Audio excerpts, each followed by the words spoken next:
La Fabrique Audio présente La Petite Histoire. www.lafabriqueaudio.com. On est en Californie, on est en 2014, le 11 novembre précisément. En fait, ce qui se passe, c'est que j'aime énormément voyager et je suis une grande fan du Titanic. Ouais. Et lors de notre séjour aux États-Unis avec mon mari, on reste à peu près une quinzaine de jours, il a voulu me faire plaisir. Et donc, il a voulu qu'on dorme dans le Queen Mary. Donc, c'est une sorte de grande réplique du Titanic, en tout cas pour l'époque. Et on a dormi donc 7 nuits dans ce bateau hallucinant. Alors, je dis hallucinant parce que vraiment, quand on rentre à l'intérieur, il y a tout un côté vraiment même visuel. On a vraiment l'impression d'être resté comme happé à l'époque donc des années 1900. Donc c'est déjà très happant quand on rentre à l'intérieur de ce bateau. Mais moi, quand je suis allée dormir là-bas, je ne savais pas que ce bateau était hanté et que c'était même l'un des bateaux les plus hantés du monde. Même si j'adore tous ces milieux un petit peu paranormal, j'ignorais tout ça. Puis surtout que sur leur site internet, en fait, quand on réserve, ils mettent pas ça en avant. Et de plus, quand on y a dormi, c'était bien après Halloween, donc ils pouvaient pas avoir d'ambiguïté sur le fait que il y avait une soirée spéciale autour, du côté un peu paranormal. Ok. Alors, qu'est-ce qui s'est passé ? Ben oui, on veut savoir. Alors, la nuit du 11 novembre, en fait, donc on visite le bateau, tout va bien, il est magnifique, il est happant. Et donc, la nuit du 11 novembre, il était tard, donc moi j'étais réveillée, je dormais pas.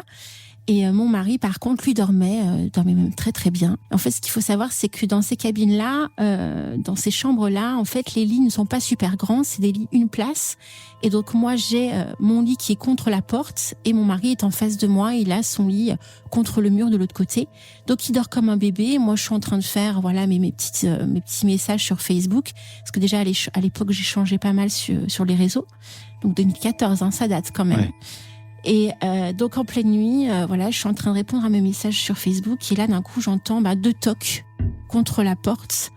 Moi je suis allongée dans mon lit contre le mur qui donne vraiment à côté de la porte et donc ça me surprend en fait totalement. J'entends 2 tocs. Et je me dis qu'est-ce qui se passe ? C'est bizarre, il y a pas de bruit, rien. Alors ce qu'il faut savoir, c'est que quand on dort dans ce genre de bateau, les murs sont très très fins, les couloirs sont très très longs. Et si vraiment c'était une blague ou quelqu'un qui venait, je l'aurais entendu en amont arriver, ou du moins si c'était une blague, j'aurais entendu des gens rigoler ou partir en courant. Ouais. Et là, rien. J'ouvre la porte, rien, il se passe rien. Il y a personne de l'autre côté de la porte, il y a personne dans le couloir qui est immense. Et là, je commence un peu à flipper parce que je me dis, qu'est-ce qui se passe, quoi ? Enfin, j'entends 2 tocs contre la porte, c'est pas normal. J'avoue, je suis un peu flippée quand même, faut être honnête. En pleine nuit, vous avez votre mari qui dort en face, vous êtes éveillé, vous entendez ces 2 coups qui toquent. Et tu l'as pas réveillé, ton mari ? Ah non. C'est vrai que c'est très étrange, mais effectivement, je ne l'ai pas réveillé. Ça, c'est très étrange. T'as pas voulu le déranger, quoi. Je suis quand même une petite flippeuse, donc c'est vrai que sur le moment, j'y repense et je me dis, mais comment c'est que je l'ai pas réveillé ? Mais ouais, j'ai pas eu l'idée de le réveiller. Non, la chose que j'ai faite, c'est moi, j'ai allumé la télévision et j'ai essayé de m'endormir après coup. Et le lendemain, par contre, je lui en parle. Et lui, il me dit, ah ouais, et tout, nanana, ok. Par contre, ce qu'il me dit pas, donc on fait tout notre séjour, on est resté donc 7 nuits dans ce bateau. Et quand on rentre en France, là, il m'avoue un truc de fou. Il me dit quoi ? Il me dit, écoute, la fameuse nuit, c'est la première nuit, on a dormi là-bas où tu m'as dit avoir entendu ces 2 coups contre la porte, cognés. Cette même nuit, j'ai fait un rêve très bizarre. Alors je dis, quel rêve t'as fait ? Il fait, écoute, j'ai entendu une voix d'homme me dire que ce que tu allais me révéler le lendemain de ce rêve, c'est réellement réalisé. Donc là, je suis scotchée, parce que déjà, il m'en parle pas sur le moment, parce que lui-même très flippé, en fait. Mais comme il avait réservé le bateau pendant cette nuit, il avait peur que s'il m'en parle, en fait, qu'on parte tout de suite derrière et qu'on n'y reste pas.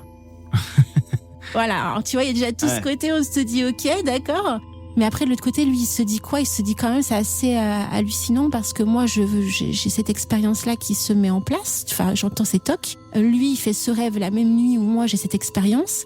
Et puis, c'était quand même assez étrange. Et quelques années plus tard, 5 ans plus tard, je suis invitée par une amie sur une chaîne YouTube. Donc, je lui parle de mon expérience, un petit peu étrange, qu'on appelle a priori un esprit frappeur. Donc, chose que j'ignorais après coup, avant coup. Et donc, je fais des recherches. Donc, je parle de cette histoire à mon amie sur sa chaîne YouTube, etc. Et je fais moi-même donc des recherches sur Internet et je découvre en fait qu'il s'est passé quelque chose de très très très hallucinant dans ce bateau. Donc là, je découvre que c'est un bateau qui est hanté. Je ne le savais pas. Ok. Et Avant en d'y aller, fait- tu le savais pas, t'étais pas au Ah courant. non. Hein. Ouais. Ah non, mais du tout. Hein. Ok. Déjà, quand on rentre dans ce bateau, il est assez hallucinant parce que vraiment au niveau, je sais pas, ressenti, le niveau intérieur de ce bateau, tout comme si tout était resté figé dans les années 1900. C'est très très bizarre. Déjà comme sensation quand on rentre dedans. Peut-être que c'est voulu, je sais pas, mais en tout cas, il y a une étrange sensation quand on rentre à l'intérieur qui est inexplicable. On peut pas l'expliquer, il faut le vivre pour le comprendre. Mais surtout, moi, je découvre en fait sur une chaîne YouTube un jeune homme qui parle donc de ce bateau, le Queen Mary. Alors, ok. Et il explique tout plein de choses autour de ce bateau. Et puis là, d'un seul coup, il parle de la chambre B340. Ok. Et là, il parle d'un monsieur, d'un passager qui devient complètement zinzin dans ce bateau lors d'une traversée, et il tue 2 femmes dans ce bateau dans les années 60. Et donc il tue ces 2 femmes, c'est un assassin, c'est un tueur, il devient fou, et donc il l'enferme dans cette chambre B340. Et en fait, lors de cette nuit, cet homme-là, est tué violemment par on ne sait pas par quoi, en fait. Ah oui. Vraiment, on ne sait pas par quoi, ce que raconte le jeune homme. En tout cas, c'est l'une des grosses légendes qui entoure ce bateau. Et donc, il pousse des hurlements, des cris à travers cette porte B340. Et en fait, le gardien qui surveille cette porte, qui ne veut pas le laisser sortir, pense à tort en fait qu'il fait ça pour sortir en fait. Et le lendemain, ils ouvrent la porte, ils découvrent que l'homme a été déchiqueté et décapité dans tout. Enfin voilà, il a vraiment le corps de cet homme-là est complètement déchiqueté dans cette chambre. Alors moi, j'entends cette histoire 5 ans plus tard, après mon expérience, parce que je suis toujours un peu happée. Je me dis mais qu'est-ce qui m'est arrivé dans cette chambre, plus le rêve que mon mari fait. Et je découvre cette histoire. Pareil, je connaissais rien de ce bateau. Et je me rends compte, en fait, donc je fais des recherches. Moi, j'ai pris des vidéos, j'ai fait des photos. D'ailleurs, je t'en ai passé, Flo, Ouais. des photos dans mon plan. Et je découvre, en fait, que j'ai dormi juste à côté de cette chambre, en fait. Et c'est de là que je me suis aperçue, en fait, que j'ai eu très certainement, cette nuit-là, le 11 novembre 2014, l'expérience de cet esprit frappeur qui est venu toquer à ma porte sans savoir ce que je vivais réellement, officiellement. Tu vois. C'est dingue. Et des fois, quand tu fais des expériences un petit peu paranormales, c'est pas que t'as pas envie de savoir tout de suite, mais même si t'as envie de savoir tout de suite, des fois t'as pas les réponses qui arrivent. Et des fois, c'est plusieurs années plus tard que tu comprends. Et même par moments, peut-être même psychologiquement, c'est même mieux de pas savoir sur le moment ce qui t'est arrivé, parce que c'est tellement flippant, en fait, que tu te dis que peut-être t'aurais pu vivre des choses beaucoup plus dramatiques si t'avais eu la réponse sur l'instant. Et suite à mes recherches que j'ai faites sur ce bateau, a priori, il y a toute une excursion autour de cette chambre. Il y a même des gens qui demandent à dormir dans cette chambre et à faire des soirées paranormales dans cette chambre. Et ils vivent des choses dingues. Voilà. Donc voilà pour ma petite expérience. Et effectivement, réelle. tu m'as envoyé les photos. Alors donc on voit ta chambre que tu as prise en Ouais. photo. C'est pas super bien rangé, je tiens à Non, te le dire, t'as vu, hein. Lina, c'est un vrai bordel dans ta chambre. Mais j'adore le couloir parce que il te fait pas penser un peu au couloir du film avec, tu sais, ce long couloir avec ce tapis. Shining. Ouais, Shining, exactement, merci. Ah, Tu je vois, connais pas Shining. avec Jack Nicholson et tout, et il y a un long couloir avec un grand tapis comme ça. Et ben l'image que tu as envoyée, la photo que tu as envoyée, qu'on va mettre également sur nos réseaux sociaux, elle fait penser un petit peu à l'un de ces couloirs, tu vois, voilà. Donc un peu flippant. Et en tout cas, si c'était à refaire, si jamais toi t'avais connu cette histoire, cette légende urbaine, avant d'aller sur ce bateau, tu serais allé sur ce bateau ou pas, Alina? Alors, je serais allée sur ce bateau, mais j'aurais pas dormi à côté de la chambre B340. Parce que Vraiment. toi, t'étais quel numéro? Je me souviens plus là de mémoire. Genre, ça, je regarde, 342 mais vraiment ou- à côté. Ah ouais, Ouais, ouais. vraiment à côté. Dans le même couloir, à quelques mètres à peine. Donc en gros, potentiellement, enfin, ça pourrait être les deux tocs. Ils viennent peut-être de l'esprit du gars qui a été tué, ou alors des femmes qui ont été tuées. Aussi, c'est possible. Oui. Alors moi j'en ai conclu ça parce que je voyais pas vraiment. Alors il y a des personnes, parce que sur les réseaux bien sûr j'en ai parlé, des personnes qui m'ont dit il y a peut-être aussi les propriétaires du bateau qui s'amusent. Sauf qu'on était après le 31 octobre, donc on était bien passé au niveau de Halloween, bien 15 jours après à peu près. Et puis il y avait personne en fait. On était vraiment à une période d'arrivée dans ce bateau où c'était le moment où il y avait le moins de monde. Donc on n'avait pas de voisins à côté. Il y avait voilà, ce bateau était même limite, pas presque sans âme qui vivent, mais pas loin quoi. Et d'ailleurs c'est aussi comme ça qu'on peut connaître un petit peu les prix, parce que c'est vrai que ces endroits-là pour y dormir ça coûte très cher. Et on essaye un petit peu de choisir quand on fait des séjours avec mon époux, voilà des moments où c'est le moins cher. Et là c'était effectivement une période où c'était vraiment pas cher du tout. Et donc peut-être aussi que ça explique cela. Mais je sais pas. En tout cas, pourquoi on nous a choisi ou positionné vers ce coin-là, alors qu'on n'a rien demandé déjà de base. Ouais, c'est ça. Et puis s'il y avait plein d'autres cabines qui étaient dispo, qui étaient libres là, quoi. aussi. Ouais. Pourquoi là? Déjà aussi, c'est ces questionnements que l'on se pose. Et surtout, moi, ce qui me perturbe, en fait, dans cette histoire, non seulement j'ai entendu ces tocs, c'est sûr, j'étais pas endormie, mais surtout, moi, ce qui me perturbe, c'est le rêve que mon mari a fait. Ouais.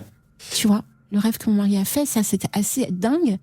Sans savoir à l'avance que j'allais lui parler de ça le lendemain. Et lui, finalement, rétrospectivement, il en dit quoi? Il en pense quoi de cette histoire, à la fois la tienne et puis le rêve il t'a raconté? Alors, déjà, lui, il est pas du tout dans le milieu, il croit pas à tout ça de base, il est quelqu'un de très terre à terre. Et alors déjà, quand il est avec moi, je le emmène des fois dans des aventures assez rocambolesques. À force, il a l'habitude. Mais au début, voilà, on adore voyager et jamais, en fait, il croit à ces choses-là. Sauf que quand tu vis ces choses-là, concrètement, enfin physiquement, et même dans les rêves, tu t'imagines pas une seule seconde que ça peut être vrai. Et donc là, il y a quand même des questions à se poser, de savoir comment tu peux avoir une corrélation entre ce que moi je vis réellement, sans être endormi, et lui ce qu'il vit dans son rêve, de son côté, en même temps. Et tu le disais tout à l'heure, et tu le disais même très bien, je suis quand même une petite flippeuse, je suis très sensible aussi, même si j'apprécie un peu toute cette ambiance, tout cet univers. Quand tu le vis en vrai, et quand tu le regardes à travers la télévision, ou tu écoutes des podcasts qui t'en parlent, c'est pas pareil. T'aimes bien te faire peur, mais quand tu le vis en vrai, t'as pas envie de le vivre en vrai, en fait. Donc, j'aurais très certainement dormi dans ce bateau, c'est sûr, même le sachant hanté, mais jamais j'aurais choisi une chambre proche d'une chose qui s'est passée. Tu vois, ça c'est une certitude. Et mon mari, maintenant, commence à s'ouvrir à tout ça. Et c'est vrai que lui aussi se pose encore des questions aujourd'hui. Bon, est-ce que vous y êtes déjà allé dans ce Queen Mary, vous aussi? Est-ce que vous avez dormi à côté de la chambre c'est combien t'as dit, la B340? B340, ouais. Est-ce que vous avez dormi là-bas, juste à côté de cette chambre, ou carrément, pourquoi pas, dans cette chambre? Venez nous le dire sur les réseaux sociaux. On vous attend. C'est vrai que ça fait flipper ton histoire. Moi, clairement, j'aurais envie d'aller sur ce bateau rien que pour aller voir cette chambre. Ah, mais moi, j'ai pas envie. Moi, je te le dis, j'ai pas envie.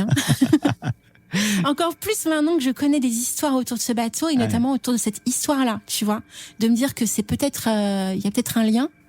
Ça me chamboule encore aujourd'hui. J'ai peut-être l'air au niveau de ma voix un petit peu chamboulée, mais ouais, je suis très sensible et ça m'a fait peur. Allez, vous aussi, venez nous dire sur les réseaux sociaux si vous la connaissiez, cette légende urbaine du Queen Mary, si vous êtes déjà allé là-bas sur ce Queen Mary. Et à très vite. Salut.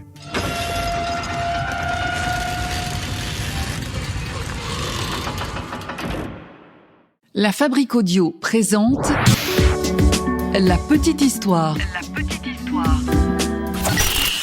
Vous souhaitez devenir sponsor de ce podcast? Contact @lafabriqueaudio.com.